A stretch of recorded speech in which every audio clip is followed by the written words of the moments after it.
Hello and welcome to the Learn How to See Better podcast, the only podcast out there known to actually improve your vision the longer you listen. This is your host, Drew Davis, and I'm glad you've joined me here today.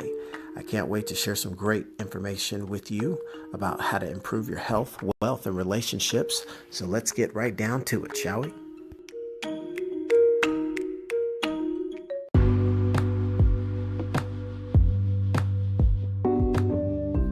Hey, what's up, everybody? This is Drew, and today I want to talk to you all about the number one top secret factor that's going to determine whether or not you're going to have the success that you want out of life or not.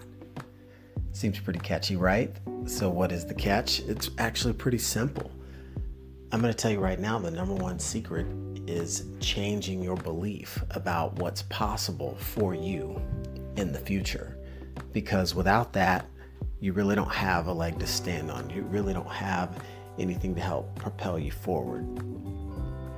And what do I mean by that? When you start to look at what's possible for your life and how you determine and define success, you're usually going to have some sort of vision that you create, right? You're usually going to have something that has been some sort of installed belief that's going to be associated with that picture, whether you dream big or whether you dream small. We're all kind of we all learn how to dream. We've all had imagination at some point where our mind did not have limits or boundaries, but at some point, somewhere, we had beliefs installed that actually limited that potential. So what we find is that most of us, when we go to actually set a goal, if we're setting the goal the right way, the goal is stretching us, right? The goal should stretch us. The goal should require us to become someone that we aren't currently to even achieve it. But then when you think about most people's behavior and how they attempt to achieve a goal, is they might just look at it as a whole bunch of work, or a bunch of tasks that you need to complete.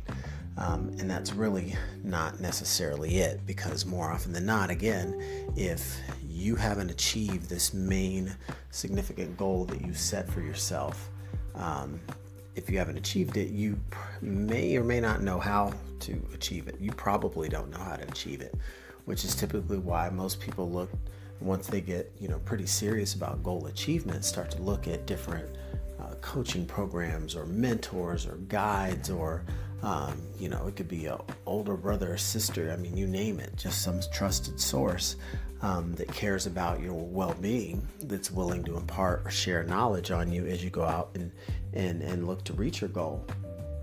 But even with all those buffers in place, all those ways that you can get some help or some assistance, what I think a real big factor is, and whether or not that's even useful or not, is how coachable, teachable, and trainable are you? I mean, if you've got the personality type that likes to, think like, well, I know everything or already have the answer to most things, then you're going to find yourself struggling more often than not, because, closed mind can't really give or receive. And you have to make sure that you don't let this, I already know that type of attitude take over, especially when you're trying to learn, because you're typically going to block the flow of the lesson coming to you and resonating in your brain.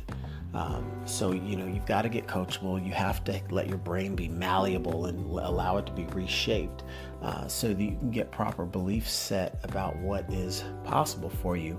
And so that, once you can start to see that, once you start to believe it in your mind and see what's actually possible for you, it's going to propel you forward, take action towards your goal. And that's when you're going to be in a better position to be fueled by what you see for yourself, as far as that whole idea of positive outlook and positive outcome. So I think that when you go to make these changes in your belief system, that some of that belief system is changing a set of actions to better model an example, right? You think back to different sports examples. Greatest basketball player to ever live, everybody knows, is Michael Jordan, right? And they even used to have commercials about it when we were kids, like Mike. If I could be like Mike, it was a great catchy hook for the kids to run around and sing and play basketball to. And if you wanted to be like Mike, you had to do exactly what he did. So you run around and you play basketball and you you drink Gatorade and you eat your Wheaties, right? And you wear the Air Jordans, and that's part of how you be like Mike. But the idea is you're installing a powerful and positive belief into the young, impressionable minds of children by showing them that if you simply model the person, the individual, the figure that you're trying to be like, if you shift your behaviors and you shift your beliefs to be in alignment with that symbol, that role model, then you're going to be in much better position to hit that goal or to achieve that status that we all so eagerly seek. But again, it starts with changing your beliefs. If you don't believe that it's possible for you, that it's definitely not going to happen. So changing your beliefs is it's literally like making a decision, right? You can believe someone's your best friend, but if if they stab you in the back, figuratively speaking, of course, then all of a sudden you're going to have a different belief about that person and how they care for you, right? The same would go for if you were a loyal employee and you walk into work on a Monday morning and you get your walking papers.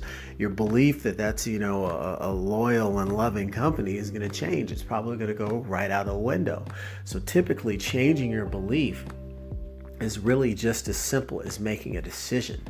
But in our lives, we find that change of a belief takes a whole lot of education and information, but is really accelerated by the experimentation, right? And the emotion that comes with it.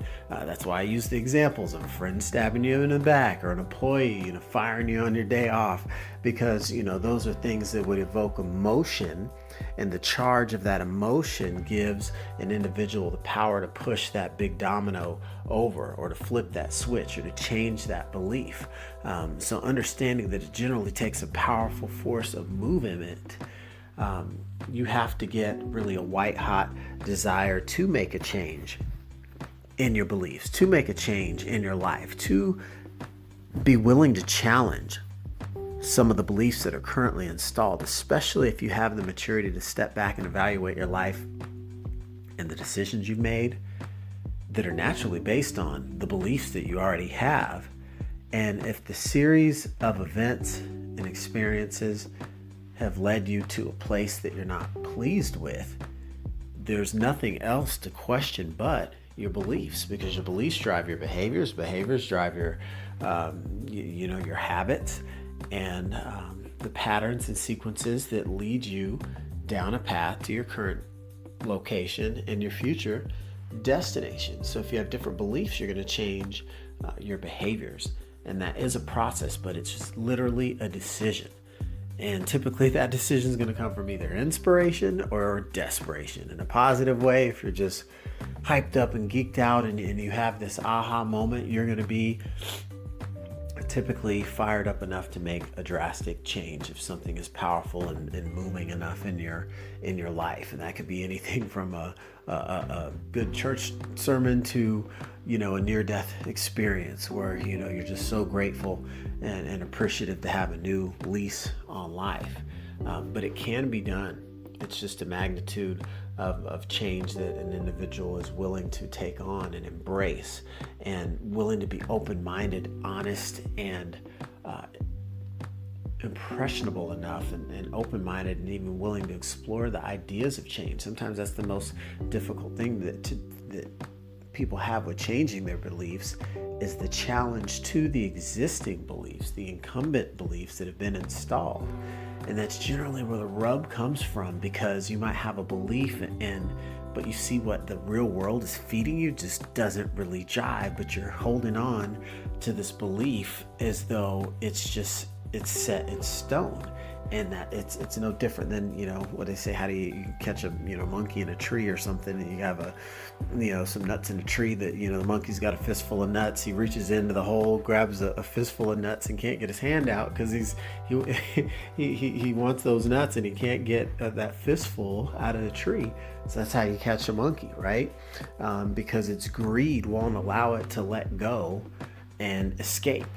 Even if as it sees its captors draw near. So you can have, in the same instance, beliefs that keep you shackled and locked down. If you believe that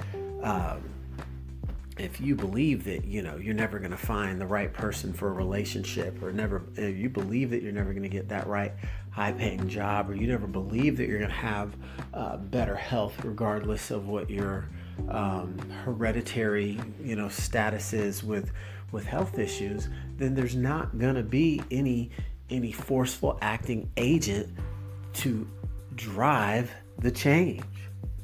So it all goes back to the belief. Nothing happens without the belief. Even with a great vision, if you don't have the right belief, nothing will change. And so you literally have to change your beliefs to be able to empower the vision to actually move. It's like having your foot on the gas with your foot also on the brake and the e-brake. Nothing's going to move unless you have the belief that you can really get this plane off the ground. So that's something I wanted to share with everyone, because I think we all have the ability to learn how to see better. We can learn how to see a better future for ourselves, but part of that learning how to see a better future for ourselves is actually believing in a better future being possible for ourselves, because that is what will be able to unlock the door for us to take action steps towards reaching our full potential.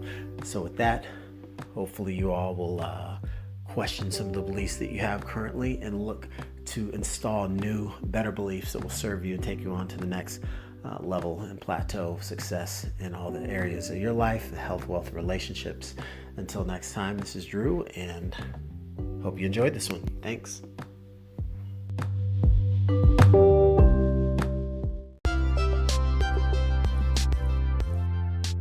Well, all right.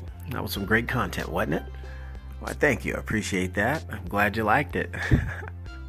This is your host, Drew Davis, and I want to thank you for listening to the Learn How to See Better podcast today. And don't forget to subscribe and tune in for future episodes, and be sure to share with a friend if you are enjoying this content. Thanks, and see you next time.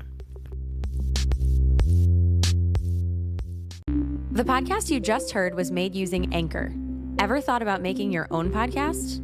Anchor makes it really easy for anyone to get started. It's a one-stop shop for recording, hosting, and distributing podcasts. Best of all, it's 100% free. Sign up now at anchor.fm/new. That's anchor.fm/new to get started.